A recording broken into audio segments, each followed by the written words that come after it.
I'm here with Bob Halloran, the anchor and sports reporter for WCVB Boston, Channel 5. Thank you for being here, Bob. It's a pleasure. And throughout your life, you've been a sports director, an anchor, and reporter. So what really started your interest in sports? Being a sports fan as a kid was the number one thing, and oddly enough, one of my favorite shows growing up was called The Odd Couple, and Jack Klugman, who played Oscar, was a sports writer, and the character that he played constantly was interviewing athletes and talking about having gone to games and traveling around to the games. And so being a sports fan and then being told probably around third grade that I was a pretty good writer, my third grade teacher, Mrs. Nelson, enjoyed what I wrote creatively for her class, and so now all of a sudden there's a connection. I like sports, I like to write.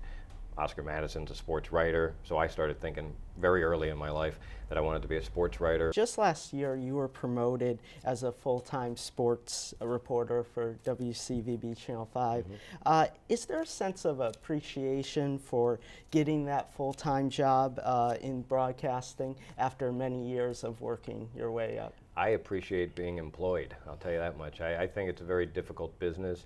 I know an awful lot of very talented people who have been kind of forced out of it over time, especially as they get older. That's an issue for all of us. But yeah, I have had a very good run at Channel 5. With many college kids graduating soon in May, what do you advise them for kids trying to get into the broadcasting industry? There's a couple of things I've tried to pass along to a lot of the interns who come into Channel 5 and when I speak to the different schools.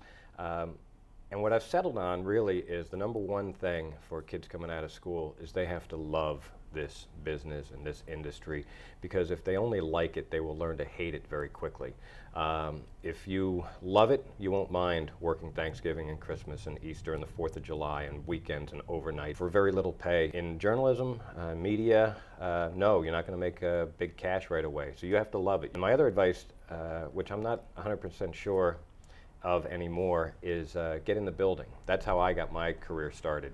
I wanted to be a reporter, wanted to be a writer, but my first job was as a cameraman. And so I got in the building. Now I'm out shooting stories. While I'm in the building and nobody's bothered by this, I started writing and editing and putting my own pieces together, showing them to the news director. He told me many times over, that's not very good, but keep working on this and that, and your voice and your sound bites are too long and things like that.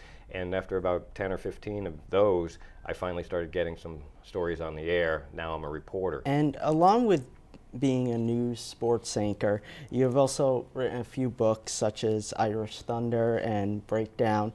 What was that experience like, becoming an author? In many ways, it was a dream come true because I always wanted to be a writer. And when I got to Channel 5 in 2003, it was a part-time gig. And so I had some time on the side to devote to writing. Then I started to look for a real story to write and chose Mickey Ward to write his biography called Irish Thunder.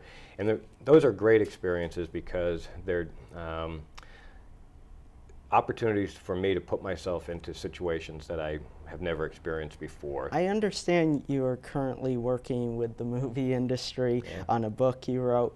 Are you excited? What's your thoughts? Yes, I'm very excited about that, but I've been excited a half dozen times before, and then things start to fall through just a little bit. This is in the book called Breakdown, is about a gang unit police officer in Chelsea who coached their football team.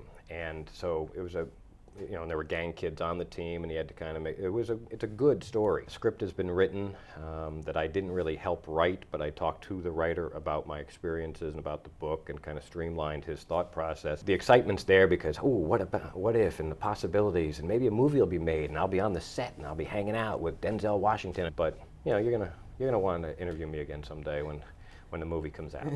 You'll be famous. Right.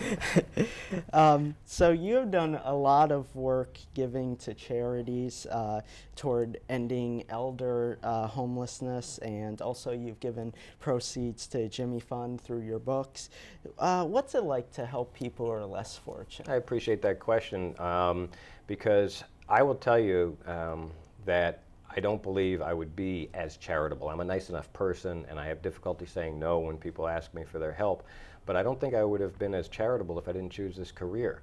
Because I'm on television, I get phone calls from people who ask me to MC an event. It gives you an opportunity to feel like a better person when all you're really doing is showing up, being personable, standing with a microphone, running an auction, trying to raise money, while other people do some serious hard work.